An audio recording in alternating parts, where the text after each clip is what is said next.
I think I am falling in love with my wife, and I have no idea what to do. This whole situation is tangled up in emotions I never expected to feel. Almost 4 years ago, my wife, the woman I had loved and built a life with for nearly a decade, died due to complications during childbirth. It was a rare and unexpected tragedy. I was overseas at the time, serving my country, and when I got the news, it felt like my entire world had shattered. When I finally made it home, I was just going through the motions, certain that nothing could ever bring me happiness again. My sons are wonderful, truly. They are 6 and 4 now, full of energy and joy, but it is overwhelming. Parenting alone is exhausting. At some point, I realized I needed help. That is when I reached out to Emily, the younger sister of one of my Marine buddies. She and my wife had known each other but were never particularly close. Still, when I asked if she could help out with the boys, she agreed in exchange for a place to stay. Emily was only 20 at the time, and life had not been kind to her. She had been in a toxic, abusive relationship that had left her financially ruined. She had finally broken free about 3 months before I called her, but she was drowning in debt. When she moved in, she took over cooking, cleaning, and keeping the house in order. She was incredible. She was holding my little family together when I barely had the strength to get out of bed. Not long after she moved in, she came to me and asked for money to see a doctor. Her hands had started shaking uncontrollably, and since she had no health insurance, she could not afford to figure out what was wrong. I helped her out without hesitation. She deserved it. She had done more for me and my boys than I could ever repay. Eventually, we learned she had developed some kind of neurological disorder, most likely caused by the trauma she had endured from her ex. At the time, the solution seemed obvious. I had great health insurance, and she needed medical care. I also thought I would never move on from my wife. She was still too emotionally wounded to even think about intimacy. So we made an arrangement I would marry her, and in return, she would get access to the healthcare she needed. We agreed to keep our relationship completely platonic. She promised never to burden me with her debt, and we signed a prenuptial agreement. I know, technically, this was fraud. That is why I am writing this under a throwaway. But the truth is, we were just two broken people trying to survive, trying to help each other in a world that had already taken too much from us. 3 years later, I can honestly say things have gone better than I ever expected. Emily is amazing, beyond amazing. She keeps the house spotless, makes sure there is a home-cooked meal waiting for me every night when I walk through the door, and she has been working nights as a baker to pay off her debt. She is almost there. Her health has also improved significantly thanks to the medical care she has been able to receive. As for my boys, she has been nothing short of a miracle. She talks to them about their mother, keeps her memory alive by showing them old pictures, and takes them on little adventures. She even taught them how to read. My 6-year-old just finished kindergarten, and my 4-year-old is already ahead of his age group. I swear, he is going to be the smartest kid in his class next year. Sometimes, my youngest slips up and calls her mommy. She always hushes him gently, reminding him that her name is Emily and that mommy is the angel whose picture hangs above the fireplace. Once her debt is gone, once the kids are in school and she has some savings, she plans to go into nursing. I know she will be incredible at it. Our relationship has stayed the same, technically. It is still not romantic. But it is deep, caring. I have cried on her shoulder more times than I can count, and she has done the same. There was one night, about 2 years ago, when I completely lost my temper. I had been under a lot of stress, and when I got home, I found out she had taken the boys to see Santa without me. It was stupid, but it set me off. I yelled at her. She immediately recoiled, terrified. It took me hours to calm her down and reassure her that I would never hurt her. Afterward, I even offered to pay for her to see a counselor, but she refused. Since then, we have had little fights here and there, but I have learned to control myself better. She understands me in a way no one else ever has. She knows when I am hurting, when I am angry, when I just need quiet. She makes me feel steady. And that is the problem. Because I think I might be falling in love with her. Lately, I have been noticing things. The way her laugh lights up a room. The way her eyes soften when she looks at me. The way she smells, the way my boys adore her. She is one of the strongest, most resilient, most beautiful women I have ever known. A few nights ago, after we had tucked the boys into bed, I almost kissed her. And her hugs, they have started lasting just a little bit longer. The other day, I walked into my room and found her asleep in my bed. She had stripped her sheets to wash them and just crashed there. And I had the strongest urge to lie down beside her, just to hold her, to kiss her, nothing more. I do not know what to do. It has been 4 years since my wife died. I used to think no one could ever replace her. There is a quote from A Song of Ice and Fire that says, "When the sun is set, no candle can replace it." That was exactly how I felt. But lately, I have had whole days pass where I do not even think about my wife. And I feel guilty. I still miss her. I still love her. But I never thought I would be able to move forward, and now, here I am. I feel like I am betraying her. At the same time, I want Emily, not just physically, not just out of loneliness. I want to love her the way a husband should love his wife. But how do I bring this up? I do not want to scare her. I do not want to ruin what we have. If it means anything, something happened recently that gave me hope. She had a rough day with the boys. They were restless and acting up, and I could tell she was drained. On my way home from work, I picked up a bouquet of her favorite flowers. When I handed them to her, her entire face lit up. She threw her arms around me, held me for a long time, and then, just for a second, she kissed me on the lips. It was quick, barely anything, but it shook me. Then, as if nothing had happened, she turned and finished making dinner, humming as she put the flowers in a vase. I cannot stop thinking about it. What does this mean? After my wife died, I married a good friend's sister so she could have healthcare. Now, I feel like I am falling for her hard. What should I do? It has only been an hour since I posted this, but everyone here has convinced me I have to tell her. I just made a reservation at her favorite restaurant. Her brother agreed to babysit the kids, and he even said we could crash at his place tonight if things go badly and she wants some space. This morning, she finally paid off her last bit of debt. She sent me a picture of the check, proud as hell.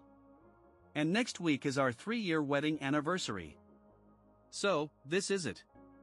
I am going to tell her tonight at dessert. I am nervous as hell. I will update you all soon. We'll update tomorrow. Time to go kiss my wife. I just spent the whole night wrapped up in her arms, kissing and holding her like I never wanted to let go. Warning, this is painfully sweet, and I still cannot believe it actually happened. May 30th, 2013. Last night was a mess, to say the least. My youngest son, for some reason only a 4-year-old could understand, decided to eat what he proudly called a giant fuzzy spider. Naturally, Olivia panicked and wanted to rush him to the hospital even though he was completely fine. Her brother, let's call him Jake, stepped in, took control of the situation, and pretty much shoved her out of the house, telling her she needed to go celebrate paying off her debt instead of worrying about every little thing. She looked like she did not want to go. Fast update, my wife and I are doing just fine. May 31st, 2013. But I still have no idea how to prove to you all that this is real. I lost the receipt from dinner, paid in cash, and for obvious reasons, like the fact that I technically committed fraud against the government, I am not about to post pictures. But I promise I will find a way to prove it. Have I ever let you down before? And for the people already asking about a second wedding ceremony, we just kissed for the first time 2 nights ago. Let us all breathe for a moment, clingy Reddit. Oh, and thanks to whoever gave me gold. I spent about $25 last night buying Jake some beers, but honestly, next time, use that money for something good. Take a veteran out to lunch, donate to charity, do something worthwhile. But really, thank you. I will update again when I can, but do not get mad if I disappear for a bit. My life has been a little busier than usual. Cheers.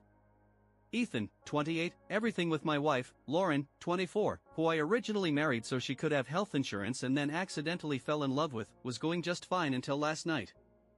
June 25, 2013. Summary: my first wife passed away 4 years ago while I was deployed.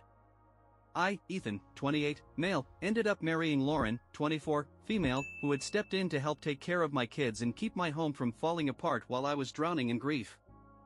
I married her because she had been through hell with an abusive ex, had serious medical problems, and no insurance to get treatment. Apparently, I cannot post this as an official update because of some dumb site rule. Whatever. If you want the backstory, check my older posts. They are all still there. But this is a different problem entirely. Things were going well until I started realizing I had feelings for her. I was scared as hell to say anything because I did not want to make her feel unsafe, but Reddit convinced me to take the risk. Now, I am dating my wife. Hey, everybody. Hope your workday is going better than mine. Mine has been a damn roller coaster. Things are great, though. Explaining our relationship to family and friends was awkward at first, but most of them had already figured it out, including my sons, who acted like it was the most normal thing in the world. Honestly, my youngest probably had it figured out long before I did. Last night, I came home, and Lauren was completely out of it.